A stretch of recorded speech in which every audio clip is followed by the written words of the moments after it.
So what is Amazon multi-channel fulfillment? You're probably familiar with Amazon FBA, Fulfillment by Amazon, but what is this multi-channel fulfillment program, or MCF as it's called? When does it make sense for a brand to use it and look at it for fulfilling orders that maybe are off of Amazon? So that's what we're going to break down today.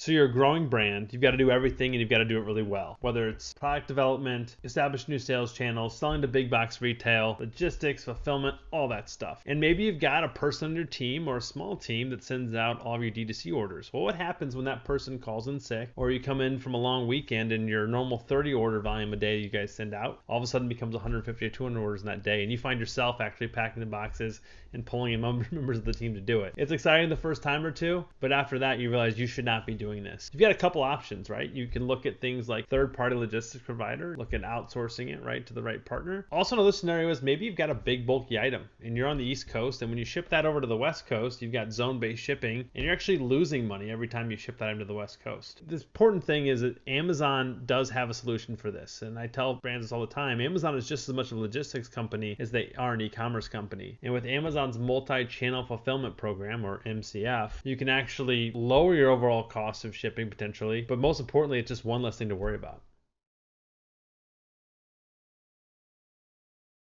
All right, so how do you do this? It's really not as overwhelming as you think it is. The first step is you have to be using Fulfillment by Amazon, or FBA. You have to have your inventory stored in their fulfillment centers. And you may already be doing this, so that step one is checked off your list. I would advise you just to try a test order manually. See how you input an order manually, and maybe have it even shipped back to you, and just see how the product arrives, see how the order shows up in Seller Central and how it can be tracked and everything like that. You make a decision on, do we want to try this for some orders or all orders? And that's going to dictate the next step you take, which is either going to be setting up a process for someone to manually input these orders into Seller Central, or there's a number of different software providers out there that can actually take those orders that you get from maybe your Shopify site or another channel and actually funnels them automatically into Amazon's network, right? And so Amazon sees that as a received multi-channel fulfillment order, and they're going to fulfill that. So it could be a Shopify plugin, or even a more sophisticated software that's kind of rules based, that's going to determine if I'm on the East Coast and I get an order for anything in states west of the Rockies, right? You'd have to put those states in. It's automatically going to funnel the multi-channel fulfillment, because just like multi-channel fulfillment order fees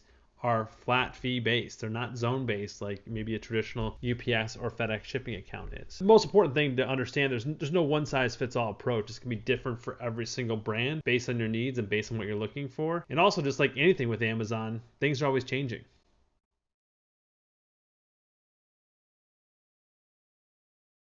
So as I mentioned, Amazon's fees for MCF orders are all flat fee. They're not zone based, but Amazon did recently announce that starting in May of 2022, they're going to increase their rates slightly. Just as UPS, FedEx, everybody increases their rates every year. A couple other interesting things is that Amazon's currently running a couple different beta selections in the multi-channel fulfillment universe, and one of those is called unbranded packaging. We can actually pay a little bit extra so that your product actually is sent out in plain packaging. That means it's not one of those Amazon bubble mailers or a Prime branded box. It's going to be sent out, so it really has no indication that it's coming from Amazon, which again, some brands really like that because they don't want to seem to the customer like, why are we getting this product from Amazon and Amazon packaging when I ordered it directly from someone's site. Along those same lines, there's also a beta option to potentially block Amazon as a carrier. As many of you probably see, Amazon has their own fleet of trucks that roves around neighborhoods and delivers items. You can actually block Amazon as a carrier. So again, helping protect some of that brand loyalty there. It would be delivered by a traditional carrier, again like a UPS or FedEx,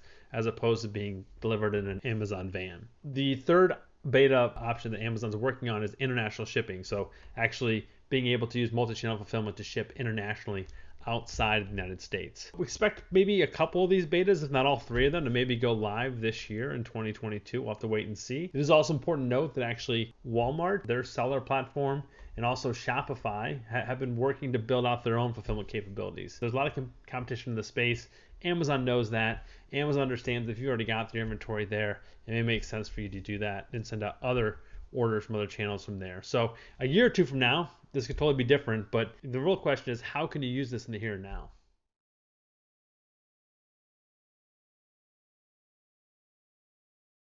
All right, so how do you do this? What does success look like? Well, first of all, you got to understand what is your average shipping rate for a unit. So if you're going to send out your most popular unit, let's say, maybe it's a 3-pack of a sauce, maybe it's a electronics item, whatever it may be, understand what's your average shipping cost if you do it yourselves. If you use a 3PL, and when you use a 3PL, make sure you add up all the costs for pick and pack and storage, all that other stuff that they, gets thrown in there, not just the shipping label. Understand your average cost to send out that item, and then use Amazon's, they have a rate table right in the Seller Central Help section for multi-channel fulfillment that tells you exactly what your cost would be to fulfill one or multiple items based on the size and weight of that item. So understand what's my average cost to do it through my 3PL? I'll do it myself. What's my average cost to do it through Amazon? And then come up with a plan. Just come up with a plan to use multi-channel fulfillment. Maybe not at all. Maybe it's not of savings for you. So maybe you don't use it, but at least you know now. Maybe you just decide to use it for just some orders, right? So again, you maybe can use it for different zones, or maybe you're just gonna use it for one-offs. Like if a customer needs a replacement, instead of you saying, yeah, I'll send you another one, we'll send you another one, and Joe from shipping has to box it up and send it out to the customer, you can use multi-channel fulfillment to resend that out to the customer. And there's no right or wrong way to do it. It's going to be different for every brand.